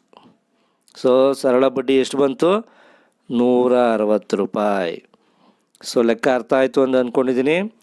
ಸೊ ಮೊದಲೇನು ಮಾಡಿದ್ವಿ? ಒಂದು ಮೊಬೈಲ್ಗೂ 4 ವರ್ಷದಲ್ಲಿ ಯಾವುದೋ ಒಂದು ದರದಲ್ಲಿ 160 ರೂಪಾಯಿ ಸರಳ ಬಡ್ಡಿ ಗಳಿಸುತ್ತೆ ಅಂತ ಕೊಟ್ಬಿಡ್ತಾರೆ. ಸೊ ನಾವೇನು ಮಾಡ್ತಿದ್ದೀವಿ? ನಮಗೆ ಅಸಲು ಗೊತ್ತಿರಲಿಲ್ಲ, ಆನಂತರ ಬಡ್ಡಿ ದರನೂ ಗೊತ್ತಿರಲಿಲ್ಲ. ಅಸಲು 100 ರೂಪಾಯಿ ಅಂಥೇಳಿ ನಾವೇ ಹಾಕ್ಕೊಂಡ್ವಿ ಅಲ್ವಾ ಮಕ್ಕಳ. ಸೊ ಅಸಲು 100 ರೂಪಾಯಿ ಅಂಥೇಳಿ ನಾವೇ ಹಾಕ್ಕೊತೀವಿ. ಅದಾದಮೇಲೆ ಏನು ಮಾಡ್ತಿದ್ದೀವಿ ನಾವು? ಬಡ್ಡಿ ದರವನ್ನು ಕಂಡುಹಿಡಿದ್ವಿ. ಬಡ್ಡಿ ದರವನ್ನು ನಾವು ಸೂತ್ರ ಹಾಕ್ಕೊಂಡು ನಮಗೆ ಗೊತ್ತಿರುವಂಥ ಅಸಲು ಗೊತ್ತಾಯಿತು, ಕಾಲ ಗೊತ್ತಾಯಿತು, ಸರಳ ಬಡ್ಡಿ 160 ಅಂತ ಗೊತ್ತಾಯಿತು. ಬಡ್ಡಿ ದರವನ್ನು ಕಂಡುಹಿಡಿತೀವಿ. 40% ಬರುತ್ತೆ ನಮಗೆ. ಆ ನೆಕ್ಸ್ಟ್ ಲೆಕ್ಕ ಏನು ಕೇಳಿದರೆ, ಅದೇ ದರದಲ್ಲಿ ಅಂದರೆ ಅದೇ 40%ಅಲ್ಲಿ ಮೊಬೈಲ್ಗಿನ 2ರಷ್ಟಕ್ಕೆ ಅಂತಾರೆ, ಅಸಲಿಗಿನ 2ರಷ್ಟು ಅಂತಿದ್ದಂಗೆ ನಮ್ಗೆ ಅಸಲು 100 ರೂಪಾಯಿ ಇತ್ತು, ಅದರ ಡಬಲ್ಲು 200 ಅಂತ ಹೇಳಿ ಬರ್ಕೊತೀವಿ. ಟೈಮ್ ಅವರೇ ಕೊಡ್ತಾರೆ 2 ವರ್ಷದಲ್ಲಿ ಅಂತ. ಸೊ 2 ವರ್ಷ ಬರ್ಕೊತೀವಿ. ನಮಗಿಲ್ಲಿ ಅಸಲು ಗೊತ್ತಾಯಿತು, ಕಾಲ ಗೊತ್ತಾಯಿತು, ಬಡ್ಡಿ ದರ 40% ಅದೇ ದರ ಅಂತ ಹೇಳಿದ್ದಕ್ಕೆ 40 ಅದನ್ನೇ ಬರ್ಕೊಂಡ್ವಿ. ಕೊನೆ ಸರಳ ಬಡ್ಡಿ ಕಂಡುಹಿಡಿ ಅಂದರು. ನಮಗೆ 3 ಅಂಶ ಗೊತ್ತಾಗಿದ ತಕ್ಷಣ 4ನೇದಕ್ಕೆ ಸೂತ್ರ ಹಾಕಿದ್ವಿ. PTR / 100 ಅಂತ ಬರ್ಕೊಂಡ್ವಿ. ಅದಕ್ಕೆ ಮಾಹಿತಿಯನ್ನು ತುಂಬಿದ್ವಿ, ಡೇಟಾನೆಲ್ಲ ಎಂಟ್ರಿ ಮಾಡಿದ್ವಿ, ಸುಲಭೀಕರಣ ಮಾಡಿದ್ವಿ. ನಮಗೆ ಉತ್ತರ ಬಂತು 160 ರೂಪಾಯಿ ಸರಳ ಬಡ್ಡಿ ಅಂತ. ಅರ್ಥ ಆಯ್ತಾ ಮಕ್ಕಳ? ತುಂಬ ಸಿಂಪಲ್ ಆಗಿದೆ. ಸ್ವಲ್ಪ ಯೋಚನೆ ಮಾಡಿ ಲೆಕ್ಕವನ್ನು ಮಾಡಿ. ಈಗ 8ನೇ ಲೆಕ್ಕ. 1000 ರೂಗೆ ಪ್ರತಿ ತಿಂಗಳು 15 ರೂಪಾಯಿ ಬಡ್ಡಿ ಆದರೆ ವಾರ್ಷಿಕ ಬಡ್ಡಿಯ ದರ ಎಷ್ಟು? ನೋಡೋಕ್ಕೆ ತುಂಬ ಸಿಂಪಲ್ ಆಗಿದೆ, ಸ್ವಲ್ಪ ಅರ್ಥ ಮಾಡ್ಕೊಳ್ಳಿ. ಏನವ್ರು ಕೊಟ್ಟಿದ್ದಾರೆ? 1000 ರೂಪಾಯಿಗೆ ಪ್ರತಿ ತಿಂಗಳು 15 ರೂಪಾಯಿ ಬಡ್ಡಿ ಆದರೆ ವಾರ್ಷಿಕ ಬಡ್ಡಿಯ ದರ ಎಷ್ಟು? ಬಡ್ಡಿ ದರವನ್ನು ಕೇಳ್ತಾ ಇದ್ದಾರೆ. ಸೊ ಇಲ್ಲಿ ಲೆಕ್ಕ ಅರ್ಥ ಮಾಡ್ಕೊಳ್ಳೋಣ. ಈ ಸೂತ್ರ ಅಗತ್ಯ ಇರೋದಿಲ್ಲ. ನೋಡಿ, 1000 ರೂಪಾಯಿ ಏನಿದು? 1000 ರೂಪಾಯಿಗೆ ಪ್ರತಿ ತಿಂಗಳು 15 ರೂಪಾಯಿ ಬಡ್ಡಿ ಹೋಗುತ್ತೆ. ಇಲ್ಲಿ ನಾವು ಗಮನಿಸಬೇಕಾಗಿರೋದು ತಿಂಗಳಲ್ಲಿ ಕೊಟ್ಟಿದ್ದಾರೆ. ಇಷ್ಟೋ ತನಕ ನಾವು ಮಾಡ್ತಿರ್ತಿದ್ದು ಸಾಲಿಯಾನ ಅಂದರೆ ವರ್ಷಕ್ಕೆ. ಸೊ ವರ್ಷಕ್ಕೇ ನಮಗೆ ಬಡ್ಡಿ ದರನೂ ಕೊಡ್ತಿದ್ದಿದ್ದು ವರ್ಷಕ್ಕೇ. ಈ ಲೆಕ್ಕದಲ್ಲಿ ತಿಂಗಳು ಅಂತ ಬಂದಿದೆ, ಇದನ್ನು ಸ್ವಲ್ಪ ಗಮನಿಸಿ. ಸೊ ವಾರ್ಷಿಕ ಬಡ್ಡಿ ದರ ಅಂದರೆ ನಾವು ಬಡ್ಡಿ ದರ ಪರ್ಸೆಂಟೇಜಲ್ಲಿ ಹೇಳ್ತೀವಿ. ಅಂದರೆ 100 ರೂಪಾಯಿಗೆ ಎಷ್ಟು ಅಂತ ಹೇಳ್ತೀವಿ. 100 ರೂಪಾಯಿಗೆ 1 ವರ್ಷಕ್ಕಾಗುವಂಥ ಬಡ್ಡಿ ಎಷ್ಟು ಅಂತ ನಾವು ಹೇಳೋದು. ಓಕೆ. ಸೊ ಈಗ ಇವ್ರು ಕೇಳಿರೋದು ಕೂಡ ವಾರ್ಷಿಕ ಬಡ್ಡಿ ದರವನ್ನೇ ಕೇಳ್ತಿದ್ದಾರೆ. ಅದನ್ನು ಕಂಡುಹಿಡಿಯಬೇಕಾದ್ರೆ ನಮಗೆ ಸುಲಭವಾಗಿ ಮೊದಲು ಏನು ಮಾಡ್ಬೋದು? 1000 ರೂಪಾಯಿಗೆ ಪ್ರತಿ ತಿಂಗಳು ಎಷ್ಟು ಕಟ್ತೀವಿ ನಾವು? 1000 ರೂಪಾಯಿಗೆ ಅವ್ರು ಕೊಟ್ಟಿರೋದು 1 ತಿಂಗಳಿಗೆ 15 ರೂಪಾಯಿ ಬಡ್ಡಿಯನ್ನು ಕಟ್ತಾ ಇದ್ದೀವಿ ಅಂತ ಇದೆ. ಸೊ 1 ವರ್ಷಕ್ಕೆ ಎಷ್ಟು ತಿಂಗಳು? 12 ತಿಂಗಳು. ಸೊ 1 ತಿಂಗಳಿಗೆ 15 ರೂಪಾಯಿ ಆದರೆ 12 ತಿಂಗಳಿಗೆ ಎಷ್ಟು ರೂಪಾಯಿ ಆಗುತ್ತೆ? 15 ಇಂಟು 12 ಗುಣಾಕಾರ ಮಾಡಿರಿ, 180 ರೂಪಾಯಿ. ಸೊ ಈ 180 ರೂಪಾಯಿ ಅನ್ನೋದೇನು? ನಾವು ಕಟ್ತಿರುವಂಥ ಬಡ್ಡಿ ಎಷ್ಟಕ್ಕೆ? 1,000 ರೂಪಾಯಿಗೆ 180 ರೂಪಾಯಿ. 1,000 ರೂಪಾಯಿಗೆ ನಾವು ಕಟ್ತಿರೋದು 180 ರೂಪಾಯಿ ಬಡ್ಡಿಯನ್ನು ಕಟ್ತಿದ್ದೀವಿ. ಪ್ರತಿ ತಿಂಗಳು 15 ರೂಪಾಯಿ ಅಂತ ಹೇಳ್ತಿದ್ರು. ಅಂದರೆ ಒಂದು ವರ್ಷಕ್ಕೆ ಎಷ್ಟು ಅಂತ ಹೇಳಿ 12 ತಿಂಗಳಿರುತ್ತೆ ಅಂದ್ಬಿಟ್ಟು ನಾವು 180 ರೂಪಾಯಿ ಕಂಡಿಡಿದ್ವಿ. ಸೊ 1000ಕ್ಕೆ 180 ರೂಪಾಯಿ ಆದರೆ ಅವ್ರು ಕೇಳಿರೋದು ಬಡ್ಡಿಯ ದರ ಕೇಳಿದ್ದಾರೆ. ದರ ಅಂದರೆ ನಾನು ಈಗಾಗಲೇ ಹೇಳಿದೆ 100 ರೂಪಾಯಿ ಎಷ್ಟು ಅಂತ ನಾವು ಕಂಡುಹಿಡಿಬೇಕು. ಅವ್ರು ಕೇಳಿರೋದು 1,000 ರೂಪಾಯಿಗೆ 180 ರೂಪಾಯಿ ಆದರೆ 100 ರೂಪಾಯಿಗೆ ಎಷ್ಟು? ಈ 2 ಸೊನ್ನೆಗೆ ಈ 2 ಸೊನ್ನೆನ ಕಳೆದೆ, ಈ 1 ಸೊನ್ನೆ ಈ 1 ಸೊನ್ನೆ ಹೊಡೆದೆ, ಉಳಿದಿದ್ದು 18%. ನಮ್ಮ ಬಡ್ಡಿಯ ದರ ಎಷ್ಟು ಅಂತ ಹೇಳಿದ್ರೆ, ವಾರ್ಷಿಕ ಬಡ್ಡಿಯ ದರ ಎಷ್ಟು ಅಂದರೆ 18%. ಅರ್ಥ ಆಯ್ತಾ ಮಕ್ಕಳ? ಇಲ್ಲಿ ಯಾವ ಸೂತ್ರನೂ ಬಳಸಿಲ್ಲ, ಲೆಕ್ಕವನ್ನು ಬಿಡಿಸ್ಕೊತಾ ಇದ್ದೀನಿ. ನೆನಪಿರಲಿ, ನಾವು ಇಷ್ಟು ತನಕ ಲೆಕ್ಕ ಮಾಡ್ತಿದ್ದು ಸಾಲಿಯಾನ ಅಥವಾ ಒಂದು ವರ್ಷಕ್ಕೆ ಎಷ್ಟು ರೂಪಾಯಿ ಅಂತಲೇ ಲೆಕ್ಕ ಕೊಡ್ತಿದ್ರು. ಬಡ್ಡಿ ದರವನ್ನು ಅವರು 5%, 6%, 8% ಅಂತ ಏನು ಕೊಟ್ಟರು ಕೂಡ ಅದು ವರ್ಷಕ್ಕೆ. ಈಗ ಏನು ಕೊಟ್ಟಿದ್ದಾರೆ, ಇದು ಒಂದು ವರ್ಷಕ್ಕೆ ಎಷ್ಟು ಅಂತಲೇ ನಮಗೆ ಕೊಡೋವಂಥದ್ದು ಮಾಹಿತಿ. ಹಾಗಾಗಿ ಈ ಲೆಕ್ಕದಲ್ಲಿ ಒಂದು ತಿಂಗಳಿಗೆ ಅಂತ ಕೊಟ್ಟರು, ಒಂದು ತಿಂಗಳಿಗೆ 15 ರೂಪಾಯಿ ಥರ ಬಡ್ಡಿ ಕಟ್ತಾ ಇದ್ದೀವಿ. ಅಂದರೆ ವರ್ಷಕ್ಕೆ ಎಷ್ಟಾಗುತ್ತೆ ಅಂತ ಕೇಳಿದ್ರು. ಹಾಗಾಗಿ ನಾವೇನು ಮಾಡಿದ್ವಿ, ಒಂದು ತಿಂಗಳಿಗೆ 15 ರೂಪಾಯಿ ಅಂದರೆ 12 ತಿಂಗಳಿಗೆ ಎಷ್ಟು ಅಂತೇಳಿ ಕಂಡುಹಿಡಿದ್ವಿ. ಸೊ 1,000 ರೂಪಾಯಿಗೆ 180 ರೂಪಾಯಿ ಆದರೆ 100 ರೂಪಾಯಿಗೆ ಎಷ್ಟು? 100 ರೂಪಾಯಿಗೆ ಯಾಕೆ ಕಂಡುಹಿಡಿತಿದ್ವಿ ಅಂದರೆ ಬಡ್ಡಿಯ ದರವನ್ನು ನಾವು ಶೇಕಡಾದಲ್ಲಿ ಹೇಳ್ತಾ ಇದ್ದೀವಿ. ಹಾಗಾಗಿ 100ಕ್ಕೆ ಎಷ್ಟು ಅಂತ ಹೇಳಿದ್ವಿ, 18% ಬಂತು. ಇನ್ನೊಮ್ಮೆ ನೋಡಿ, ಸುಲಭವಾಗಿ ಅರ್ಥ ಆಗುತ್ತೆ, ಅಂಥ ಕಾಂಪ್ಲಿಕೇಟೆಡ್ ಲೆಕ್ಕ ಅಲ್ಲ. ಸೊ ನೆಕ್ಸ್ಟು 9ನೇದು. ಸೊ ಶೇಕಡಾಗೆ ಸಂಬಂಧಪಟ್ಟಂತೂ ಒಂದು ಗ್ಯಾರಂಟಿ ಇರುತ್ತೆ ಅಂತ ಈಗಾಗಲೇ ಹೇಳಿದ್ದೆ ಹಿಂದಿನ ತರಗತಿಯಲ್ಲಿ. ಶೇಕಡಾಗೆ ಸಂಬಂಧಪಟ್ಟಂದು 1 ಅಥವಾ 2 ಗ್ಯಾರಂಟಿ, ಲಾಭ ನಷ್ಟಕ್ಕೆ ಸಂಬಂಧಪಟ್ಟದ್ದು 1 ಅಥವಾ 2 ಗ್ಯಾರಂಟಿ. ಸೊ ಅದರಲ್ಲಂತೂ ಈ ಸರಳ ಬಡ್ಡಿಗೆ ಸಂಬಂಧಪಟ್ಟಲ್ಲಿ ಒಂದು ವರ್ಷ ಏನಾದರೂ ಕೊಡಲಿಲ್ಲ ಅಂದರೆ ಅದರ ನೆಕ್ಸ್ಟ್ ಇಯರ್ಗೆ 2 ಲೆಕ್ಕ ಗ್ಯಾರಂಟಿ ಕೊಟ್ಟಿರ್ತಾರೆ. ಸೊ ಹಾಗಾಗಿ ಇವೆಲ್ಲ ಪಕ್ಕಾ ಬರುವಂಥದ್ದು. ಇವನ್ನ ಆದಷ್ಟು ನಾವು ಕಲ್ತಿದ್ರೆ ತುಂಬ ಒಳ್ಳೆಯದು. ಸೊ 9ನೇ ಲೆಕ್ಕ ನೋಡೋಣ. 6,000 ರೂಪಾಯಿಗೆ 9% ಸಾಲಿಯಾನ. ನೋಡಿ, 9% ಸಾಲಿಯಾನ ಅಂತ ಅಂತಿದ್ದಂಗೆ ನಾವು ಅರ್ಥ ಮಾಡ್ಕೊಬೇಕು, ಇದು ಒಂದು ವರ್ಷಕ್ಕೆ ಅಂತ. ಸೊ 146 ದಿನಗಳಿಗೆ ಆಗುವ ಸರಳ ಬಡ್ಡಿ ಎಷ್ಟು? ಸೊ 9% ಸಾಲಿಯಾನ ಅಂದರೆ ಬಡ್ಡಿ ದರ ಒಂದು ವರ್ಷಕ್ಕೆ ಎಷ್ಟು ಅಂತ ಅವ್ರು ಕೊಟ್ಟಿದ್ದಾರೆ. ಇಲ್ಲಿ 146 ದಿನಕ್ಕೆ ಆಗೋ ಸರಳ ಬಡ್ಡಿ ಎಷ್ಟು ಅಂತ ಕೇಳ್ತಿದ್ದಾರೆ. ಇಷ್ಟೋ ತನಕ ನಾವು ಲೆಕ್ಕ ಮಾಡ್ತಿದ್ರಲ್ಲಿ ಏನು ಮಾಡ್ತಿದ್ವಿ, ಅವರು ಬಡ್ಡಿ ದರವನ್ನು ನಮಗೆ ವರ್ಷಗಳ ಲೆಕ್ಕದಲ್ಲೇ ಕೊಡ್ತಾಯಿದ್ರು. ಈ ಸತಿ ನಮಗೇನು ಮಾಡಿದ್ದಾರೆ, ಬಡ್ಡಿಯನ್ನು ದಿನದ ಲೆಕ್ಕದಲ್ಲಿ ಕೊಟ್ಟಿದ್ದಾರೆ. ಸೊ ದಿನದ ಲೆಕ್ಕದಲ್ಲಿ, ತಿಂಗಳು ಲೆಕ್ಕದಲ್ಲಿ ಕೊಟ್ಟಾಗ ಹೆಂಗೆ ಮಾಡಬೇಕು ಲೆಕ್ಕನ, ಅದೂ ಒಂದು ಲೆಕ್ಕನ ತೋರಿಸ್ತೀವಿ ಬನ್ನಿ. ನಮಗೇನು ಕೊಟ್ಟಿದ್ದಾರೆ ಮೊದಲು ಮಾಹಿತಿ ಬರ್ಕೊಳ್ಳೋಣ. ಅಸಲು ಎಷ್ಟು? 6,000 ರೂಪಾಯಿ ಅಸಲು. ಓಕೆನಾ? 6,000 ರೂಪಾಯಿ ಅಸಲು ಅಂತ ನಮಗೆ ಗೊತ್ತಾಯಿತು. ಅಸಲು ಬಂದು 6,000. ಬಡ್ಡಿಯ ದರ ಎಷ್ಟು? 9% ಅಂತಿದೆ, 9% ಬಡ್ಡಿಯ ದರ. ಕಾಲ, ಸೊ ಇಲ್ಲಿದೆ ನೋಡಿ, ಕಾಲ ಎಷ್ಟು ಅಂತ ಕೊಟ್ಬಿಟ್ಟವ್ರೆ, 146 ದಿನ ಅಂತ ಕೊಟ್ಟವ್ರೆ, 146.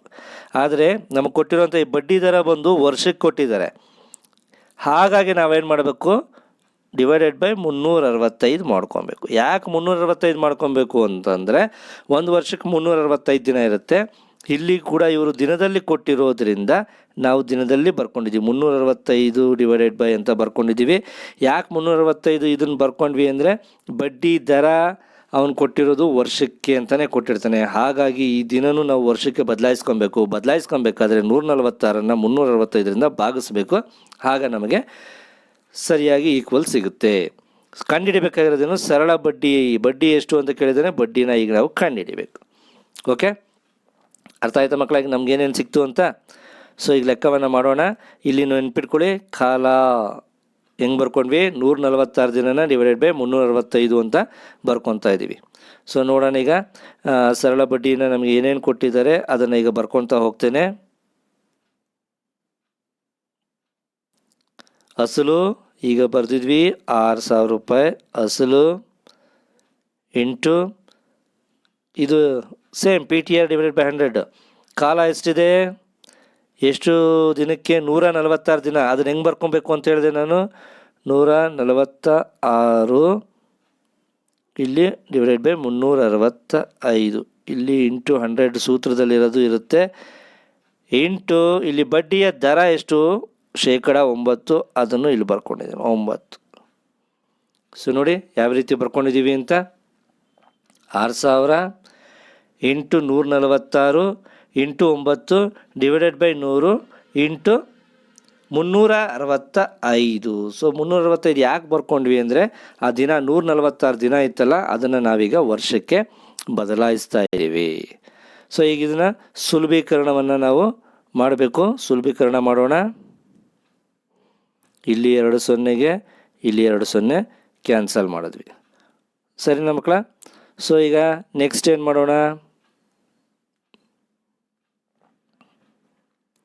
ನಮಗೆ ಗೊತ್ತಿರೋ ಹಂಗೆ 365. ಸೊ 5ರಿಂದ ಭಾಗ ಆಗುತ್ತೆ,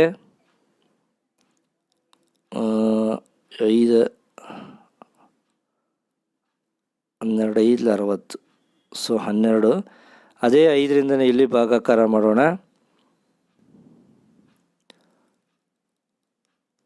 5 7 35, 1 ಉಳಿಯುತ್ತೆ, ಒಂದು ಪಕ್ಕಕ್ಕೆ ಸೇರಿಸ್ಕೊಂಡ್ರೆ 15 ಆಗುತ್ತೆ, 5 3 15. ಸೊ ಇಲ್ಲಿ 12 into 146 into 9 divided by 73. So 73 ಇಲ್ಲೇ ನೋಡಿ ತುಂಬ ಸುಲಭ, 73 1 73 2 146 ಮಾಡ್ಬಿಟ್ಟು ನೋಡಿ, 73 1 73 2 146. ಸೊ ಈಗ ನಮಗೆ ಏನೇನು ಸಿಕ್ಕಿದೆ ಈಗ ಮಾಹಿತಿ, ಇಲ್ಲಿ 12 ಉಳಿದಿದೆ, ಇಲ್ಲಿ 2 ಉಳಿದಿದೆ, ಸೊ ಇಲ್ಲಿ 9 ಉಳಿದಿದೆ, ಕೆಳಗಡೆ ಎಲ್ಲ ಭಾಗ ಆಯಿತು. ಓಕೆನಾ? ಸೊ 12 ಇಂಟು 2 ಇಂಟು 9 3 ಮಾಡಿ, ನಮಗೆ ಗೊತ್ತಿರುವಂಗೆ 12 9 108 ಇಂಟು 2 108 ಇಂಟು 2. ಸೊ 108 ಇಂಟು 2 ಗುಣಾಕಾರ ಮಾಡಿರಿ, 216. ಇದೇನು ಸರಳ ಬಡ್ಡಿ, 216 ರೂಪಾಯಿ ಸರಳ ಬಡ್ಡಿ ಆಗುತ್ತೆ.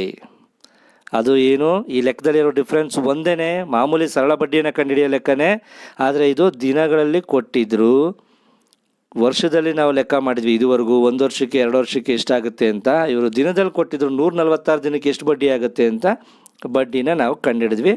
ಹೆಂಗೆ ಮಾಡಿದ್ವಿ, ಮಾಡಿದ ಒಂದೇ 146, ಅದು ದಿನದಲ್ಲಿದ್ದದಕ್ಕೆ 365ರಿಂದ ಅದನ್ನು ಭಾಗಾಕಾರ ಮಾಡಿದ್ವಿ ಅಷ್ಟೇ.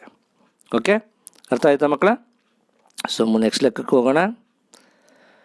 ಸೊ ಇಲ್ಲಿ 8 ಸಾಲಿಯಾನ ರು 4500 ಮೊಬೈಲಿಗೆ 73 ದಿನಗಳಿಗೆ ಆಗುವ ಸಾಮಾನ್ಯ ಬಡ್ಡಿ ಎಷ್ಟು? ಸೇಮ್ ಅದೇ ಥರ ಲೆಕ್ಕ ಕೊಟ್ಟಿದ್ದಾರೆ, 73 ದಿನಕ್ಕೆ ಎಷ್ಟಾಗುತ್ತೆ ಕಂಡುಹಿಡೀರಿ ಅಂತ.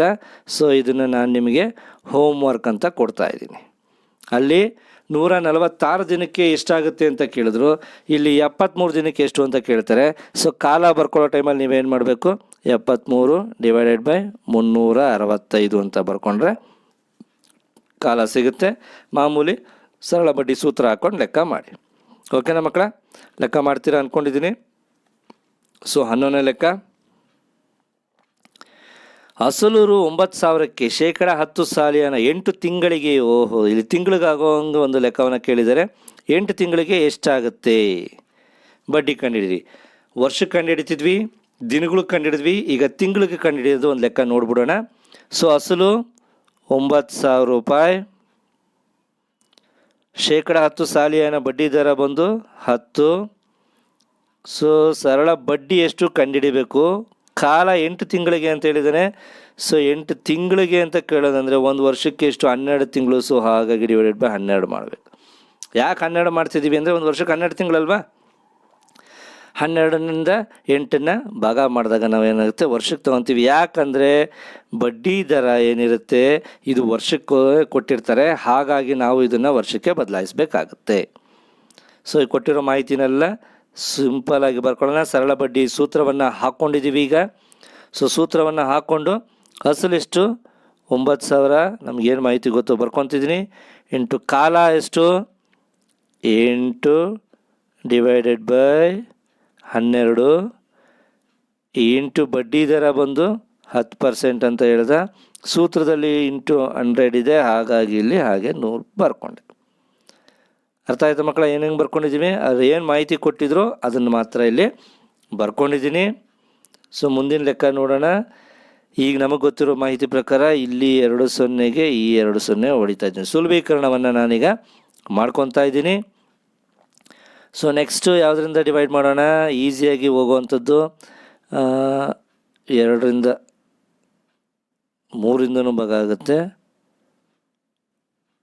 4 3 12, 4 2 8. ಓಕೆ. ಸೊ ನೆಕ್ಸ್ಟ್ ಏನು ಮಾಡೋಣ? 3ರಿಂದ ಇಲ್ಲಿ 3 1 3, 3 3 9, ಪಕ್ಕದಲ್ಲಿರೋ 0 ಹಾಕೊಳ್ಳೋಣ. ಮುಗೀತಾ? ಸೊ ಈಗ ಇಲ್ಲಿ 30 ಇದೆ. ಏನೇನು ಉಳ್ಕೊಂಡಿದೆ ಅಂತ ಒಂದ್ಸಲಿ ನೋಡ್ಬಿಡೋಣ. ಇಲ್ಲಿ 30 ಇದೆ, ಇಲ್ಲಿ 2 ಇದೆ, ಇಲ್ಲಿ 10 ಇದೆ. ಇನ್ನೇನಾದರೂ ಇದೆಯಾ ನೋಡಿ. ಸೊ ಇಲ್ಲಿ 30 ಇಂಟು 10 ಅಂತ ಗುಣಿಸಿದ್ರೆ 30 300 ಇಂಟು 2. ಓಕೆ. ಸೊ 300 ಇಂಟು 2 ಗುಣಾಕಾರ ಮಾಡಿದ್ರೆ 600. ಎಷ್ಟು ಸಿಂಪಲ್ ಆಗಿದೆ ನೋಡಿ ಅಲ್ವಾ? 20 ಲೆಕ್ಕ ಇರುತ್ತೆ. ಒಂದೊಂದು ಲೆಕ್ಕಕ್ಕೆ 1 ನಿಮಿಷ ಅಂತ ಲೆಕ್ಕ ಹಾಕಿದ್ರು ಇಂಥ ಸರಳ ಬಡ್ಡಿನ 1 ನಿಮಿಷದಲ್ಲಿ ನಾವು ಮಾಡ್ಬೋದು. ಈ ರೀತಿ ಸುಲಭೀಕರಣ ಮಗ್ಗಿ ಎಲ್ಲ ಬಾಯಲ್ಲೇ ಇದ್ದರೆ. ಅರ್ಥ ಆಯ್ತಾ ಮಕ್ಕಳ? ಒಟ್ಟು ಬಡ್ಡಿ ಎಷ್ಟು ಬಂತು ಈಗ ನಾವು ಕಂಡುಹಿಡಬೇಕಾದ್ರೆ? ಸರಳ ಬಡ್ಡಿ 600 ರೂಪಾಯಿ ಬಂತು. ಒಟ್ಟು ಬಡ್ಡಿ ಎಷ್ಟು ಅಂತ ಕೇಳಿದ್ರು 600 ರೂಪಾಯಿ. ಸೊ ಯಾವ ರೀತಿ ಮಾಡಿದ್ವಿ? ಹಿಂದಿನ ನಿಮಗೆ ಸುಲಭೀಕರಣ ಮಾಡೋಕ್ಕೆ ಬಂದರೆ ಸರಳವಾಗಿ ಬಡ್ಡಿ ಸೂತ್ರವನ್ನು ಹಾಕ್ಕೊಂಡು ಮಾಡ್ಬೋದು. ಓಕೆ. ಸೊ ನೆಕ್ಸ್ಟ್ ಲೆಕ್ಕ ನೋಡೋಣ. 12ನೇದು. ಸೊ 9% ಸಾಲಿಯಾನರು 3600ಕ್ಕೆ 6 ತಿಂಗಳಿಗೆ ಆಗುವ ಸರಳ ಬಡ್ಡಿ ಎಷ್ಟು? ಸೇಮ್. ಸೊ ಏನು ಕೊಟ್ಟಿದ್ದಾರೆ ಇಲ್ಲಿ? 6 ತಿಂಗಳಿಗೆ. ಈಗ ತಾನೇ ತಿಂಗಳು ಲೆಕ್ಕ ಮಾಡೋದ್ನಲ್ಲ, ಅದೇ ಥರ ಈಗ ಇಲ್ಲಿ ನಮಗೆ ಗೊತ್ತಿರೋವಂಥ ಮಾಹಿತಿ. ಅಸಲು 3600, 9% ಅಂತ ಬಡ್ಡಿ ದರ 9%. ಸೊ ಸರಳ ಬಡ್ಡಿನ ಕಂಡುಹಿಡಿಬೇಕು. ಕಾಲ ಕೊಟ್ಟಿದ್ದಾರೆ 6 ತಿಂಗಳು ಅಂತ. ಅದನ್ನು ಹೆಂಗೆ ಬರ್ಕೊಬೇಕು? ತಿಂಗಳನ್ನ ಕೊಟ್ಟಾಗ 6/12 ವರ್ಷಕ್ಕೆ ಬದಲಾಯಿಸಬೇಕು. ಈ ರೀತಿ ಬರ್ಕೊಂಡು ನೀವು ಇಲ್ಲಿ ಕೊಟ್ಟಿರುವಂಥ ಸರಳ ಬಡ್ಡಿಗೆ ಸೂತ್ರ ಹಾಕ್ಕೊಂಡು ಮಾಡಿದ್ರೆ ನಿಮಗೆ ಉತ್ತರ ಸಿಗುತ್ತೆ. ಸೊ ಹಾಗಾಗಿ ಇದು ಕೂಡ ನಿಮಗೆ ಹೋಮ್ ವರ್ಕ್ ಅಂತ ನೀಡ್ತಾ ಇದ್ದೀನಿ. ಈ ಲೆಕ್ಕನ ಕೂತ್ಕೊಂಡು ಬೇಗ ಮಾಡ್ತೀರಾ ಅಂತ ಭಾವಿಸ್ತಾ ಇದ್ದೀನಿ. ಸೊ ಲೆಕ್ಕ ಅರ್ಥ ಆಯ್ತಾ ಮಕ್ಕಳ? ತುಂಬ ಸುಲಭ ಇರುವಂಥ ಲೆಕ್ಕಗಳು. ಸೊ ಇದುವರೆಗೂ ನಾನು ನಿಮಗೆ ಸರಳ ಬಡ್ಡಿಯಲ್ಲಿ ಕೊಡುವಂತಹ ಲೆಕ್ಕಗಳ ಬಗ್ಗೆ ನಿಮಗೆ ತೋರಿಸ್ತಾ ಬಂದಿದ್ದೀನಿ. ಬಡ್ಡಿ ಲೆಕ್ಕ ಯಾವ ರೀತಿ ಮಾಡಬೇಕು, ಅದರಲ್ಲಿ ಅಸಲನ್ನು ಕಂಡುಹಿಡಿಯುವಂಥ ಲೆಕ್ಕ ಯಾವ ರೀತಿ ಮಾಡಬೇಕು, ಬಡ್ಡಿಯ ದರವನ್ನು ಯಾವ ರೀತಿ ಕಂಡುಹಿಡಿಯಬೇಕು, ಹಾಗೆಯೇ ಕಾಲ ವರ್ಷದಲ್ಲಿ ಕೊಟ್ಟಾಗ ಯಾವ ರೀತಿ ಮಾಡಬೇಕು, ತಿಂಗಳಿಗೆ ಕೇಳಿದಾಗ ಯಾವ ರೀತಿ ಮಾಡಬೇಕು, ದಿನಗಳಲ್ಲಿ ಕೇಳಿದಾಗ ಯಾವ ರೀತಿ ಲೆಕ್ಕವನ್ನು ಮಾಡಬೇಕು ಅಂತ ಸುಲಭವಾಗಿ ಹೇಳ್ಕೊಡೋದಕ್ಕೆ ಪ್ರಯತ್ನ ಪಟ್ಟಿದ್ದೀನಿ. ಸೊ ಮುಂದಿನ ವಿಡಿಯೋದಲ್ಲಿ ನಾನು ನಿಮಗೆ 2008ರಿಂದನೂ ಕೂಡ ಯಾವ್ಯಾವ ರೀತಿ ಸರಳ ಬಡ್ಡಿಗೆ ಸಂಬಂಧಪಟ್ಟಂಥ ಲೆಕ್ಕ ನವೋದಯ ಪ್ರಶ್ನೆ ಪತ್ರಿಕೆಯಲ್ಲಿ ಕೊಡ್ತಾ ಬಂದಿದ್ದಾರೆ, ಅದನ್ನು ಯಾವ ರೀತಿ ಸುಲಭವಾಗಿ ಮಾಡಬೇಕು, ಇಷ್ಟು ಪ್ರಶ್ನೆ ಪತ್ರಿಕೆಯಲ್ಲಿರುವಂಥ ಲೆಕ್ಕಗಳನ್ನ ನೀವು ನೋಡ್ಕೊಂಡ್ಬಿಟ್ರೆ ಸಾಕು. ಮುಂದಿನ ವರ್ಷಕ್ಕೆ ಬರುವಂತಹ 2021 ಈ ಇದರಲ್ಲಿ ಬರುವಂತಹ ಲೆಕ್ಕವನ್ನು ತುಂಬ ಸುಲಭವಾಗಿ ಬಿಡಿಸ್ಬೋದು. ಒಂದು ಐಡಿಯಾವನ್ನು ಮಾಡ್ಬೋದು ಯಾವ ರೀತಿ ಲೆಕ್ಕ ಬರ್ಬೋದು ಅಂತ. ಸೊ ಅದನ್ನು ಮುಂದಿನ ವಿಡಿಯೋದೊಂದಿಗೆ ನಾನು ನಿಮಗೆ ತೋರಿಸ್ತೀನಿ. ಸರಿನಾ ಮಕ್ಕಳ? ಇವತ್ತಿನ ತರಗತಿನ ಇಲ್ಲಿಗೆ ನಿಲ್ಲಿಸೋಣ.